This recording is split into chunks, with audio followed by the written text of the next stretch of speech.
उस वैद्युत क्षेत्र की तीव्रता का मान व दिशा ज्ञात कीजिए जो अल्फा कण को संतुलित कर सके।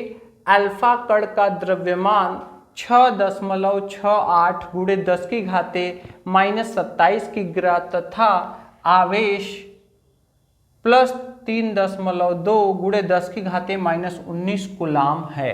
तो इस क्वेश्चन को हम लोग कैसे करेंगे, देखिए यहाँ पर हल दिया है, सबसे पहले लिखेंगे। तो जो भी इस तरह का क्वेश्चन होगा स्टूडेंट्स, जिसमें कि क्या कोई विद्युत क्षेत्र किसी आवेशित कण को वो स्थिर रखे हुए है, लटकाए हुए है या फिर संतुलित किए हुए है। तो यहाँ पर देखिए, यहाँ पर मान लेते हैं हम, ये क्या है भाई, अल्फा कण है। इसका द्रव्यमान इसको कहाँ गिराना चाहेगा, नीचे गिराना चाहेगा। लेकिन यहाँ पर हमें क्या करना है, इसको संतुलित करना है, यानी इसको रोक के रखना है, इसको गिरने नहीं देना है। ठीक है, तो हम क्या करेंगे, चूंकि देखिए इस पे क्या होता है, +2e का आवेश होता है, तो हमें इसको नीचे नहीं गिरने देना है। इसका मतलब समझिए कि ये पॉजिटिव है, तो हमें एक पॉजिटिव आवेश नीचे लगाना पड़ेगा, जिसका कि विद्युत क्षेत्र इसको प्रतिकर्षित कर सके और ये पुश करके उसको प्रतिकर्षण बल द्वारा उसको रोक सके, संतुलित कर सके, मतलब कि रोक सके। तो यहाँ पर ये हमें एक विद्युत क्षेत्र लगाना होगा जिसकी दिशा कहाँ होनी चाहिए, ये ऊपर की ओर होनी चाहिए। ठीक है, ऊपर की ओर होनी चाहिए। अब आपको पता है कि ऊपर की ओर दिशा यदि है, इसका मतलब नीचे क्या है, इसका मतलब नीचे धन आवेश है, जिससे कि विद्युत क्षेत्र रेखा ऊपर की तरफ निकल रही है, तब जाकर के ये इसको इस पर बल लगाएगी और ये बल F लगाएगी। अब आपको पता है कि ये क्या है भाई, E, और E बराबर क्या होता है, F/Q।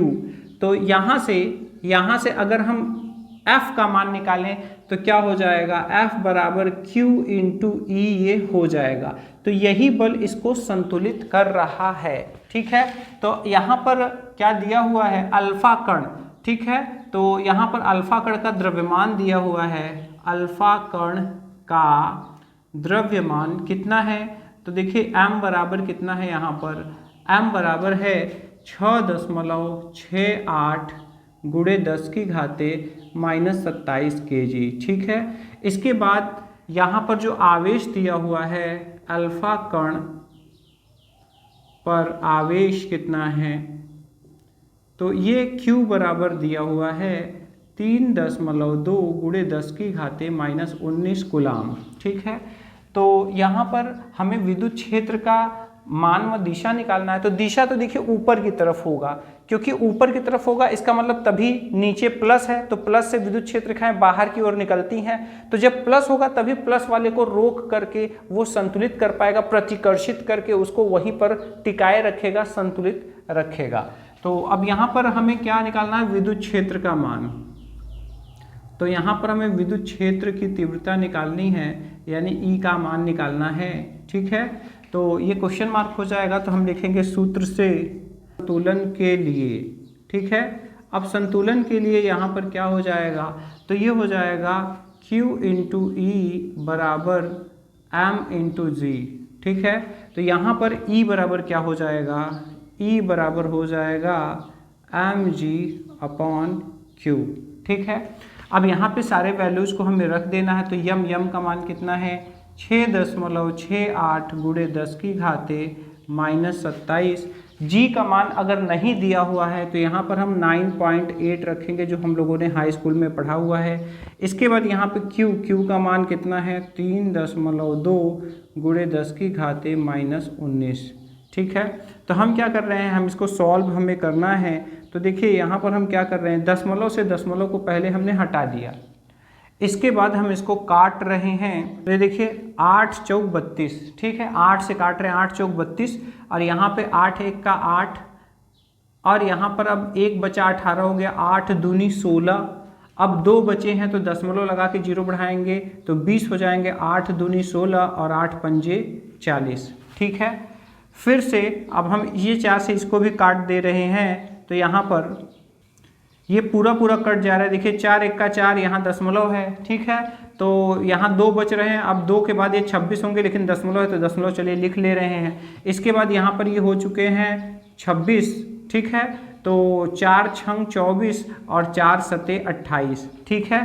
तो इस तरह से यहाँ पर फाइनली क्या क्या बच रहा है, चलिए हम यहाँ देखते हैं। तो देखिए यहाँ बच रहा है 1.67 गुणे 12.25 गुणे यहाँ पर 27 है और इसके बाद यहाँ पर 19 है, ठीक है।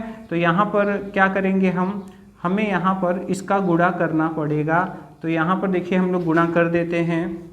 1.67 में 12.25 से हमें गुणा करना है। तो चलिए हम इसको नीचे लिख लेते हैं, आसान पड़ेगा। अब यहाँ पर देखिए क्या होगा, 7 पचे 35, हासिल लगा 3, 7 दूनी 14, 3 17, हासिल लगा 1, 7 दूनी 14, 1 15, हासिल लगा 1, 7 एक का 7 और 1 8। फिर यहाँ 6 पंजे 30, 6 दूनी 12, 3 15, 6 दूनी 12, 1 13, 6 एक का 6, 1 7।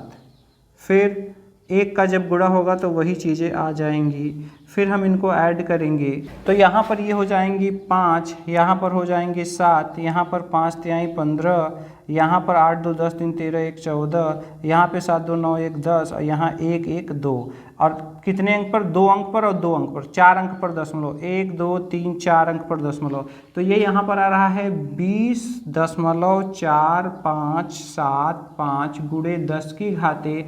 यहाँ पर जब हम घटाएंगे तो यहाँ पर आएगा -8। यहाँ पर हमें इसको मानक रूप में लिखना पड़ेगा, यानी कि स्टैंडर्ड फॉर्म में लिखना पड़ेगा। तो दशमलव जब इधर खिसकाएंगे तो ये हो जाएगा 2.0 और पीछे का हम छोड़ दे रहे हैं क्योंकि यहाँ पे 4 है, 5 से ज़्यादा होता तो यहाँ बढ़ाना पड़ता, गुणे 10 की घाते। और यहाँ जब +1 करेंगे तो -8 + 1 -7 हो जाएगा न्यूटन प्रति कूलम।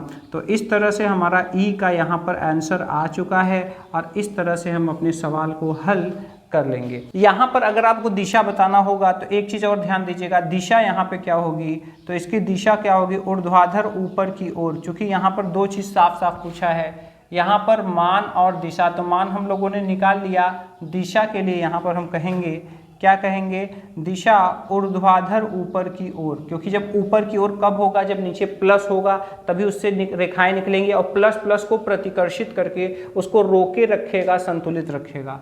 तो यहाँ होगा ऊर्ध्वाधर ऊपर की ओर, ठीक है। तो इस तरह से दिशा हो जाएगी। आशा करते हैं स्टूडेंट्स आपको समझ में आया होगा। अगर कोई कन्फ्यूजन हो तो आप कमेंट ज़रूर कीजिएगा।